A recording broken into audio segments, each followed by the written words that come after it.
Cet été, la Maison Tressler de Vaudreuil-Dorion accueillera 8 concerts de musique classique, comme nous l'explique la directrice générale Louise Leblond-Vallée. Alors, on commence le 27 juin. Le 27 juin, c'est le concert de la relève. Alors, cette année, on aura un duo piano à 4 mains, avec Jeanne Amiel et Simon Larivière. C'est le duo Amiel-Larivière. Le 4 juillet, le second, c'est avec Denis Broutz, qui est un violoncelliste, et Alexandre Dacosta. Je dois dire que la moitié de ma programmation cette année est en collaboration avec Alexandre Dacosta, qui est directeur musical dans les Hautes-Laurentides. Donc, Alexandre collabore avec moi et on a des artistes en commun. Donc, c'est un beau partenariat. Grâce à lui, on a pu aller chercher des artistes de l'international aussi. Le mercredi 11 juillet, nous avons le Piano Trio. Alors, c'est des gens qui viennent spécialement pour nous cette année pour jouer ici. Alors, c'est violonistes, violoncellistes et pianistes. Alors, ce sera une très belle soirée musicale. Le 18 juillet, nous avons le Quatuor à cordes d'Utrecht qui sera ici. Et le mercredi 25 juillet, Alexandre Dacosta revient, mais cette fois-ci avec le pianiste Jean-Philippe Sylvestre.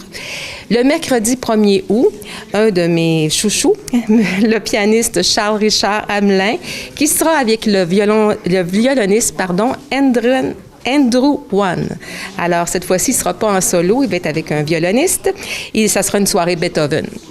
Mercredi 8 août, Suzy Leblanc, la soprano, qui est ici, c'est un projet spécial de Eleanor Frey, qui est une violoncelliste. Ils sont avec Michel Anger, qui est un théorbiste, et avec Marc Edward, un claveciniste. Alors, ça sera un quatuor pour ce 8 août.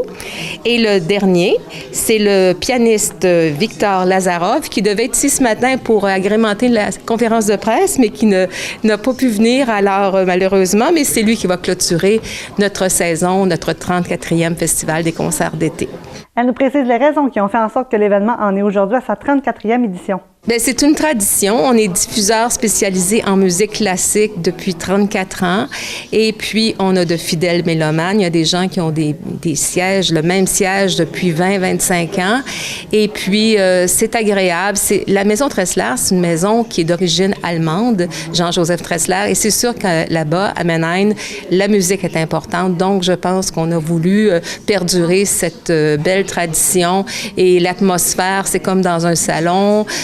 C'est agréable et comme je vous dis, la clientèle, les fidèles sont là et de plus en plus aussi de nouvelles personnes, de nouveaux visages, des plus jeunes. Alors, une salle qui contient 120, 130 sièges, c'est agréable et ça dure 8 mercredis et puis je pense qu'on veut continuer cette belle tradition grâce à des partenaires et naturellement, si on n'avait pas les partenaires, on ne pourrait pas faire venir ces artistes de haut calibre ici. Alors, on est très chanceux et on veut continuer.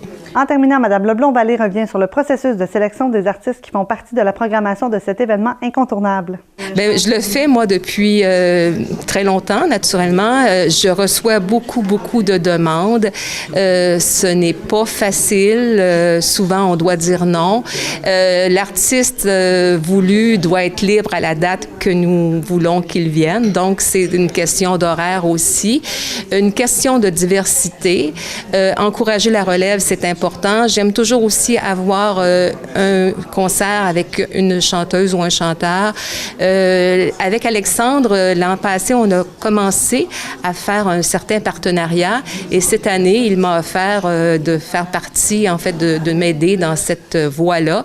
Naturellement, lui qui joue beaucoup à l'étranger, a beaucoup de contacts et puis faire venir ces artistes-là de si loin en avion, ils doivent se produire un peu partout. Donc, ensemble, on peut à ce moment-là les faire venir et puis s'ils ont 3 ou 4 concerts pendant leur passage au Canada, bien, c'est un plus pour eux puis un plus pour nous aussi.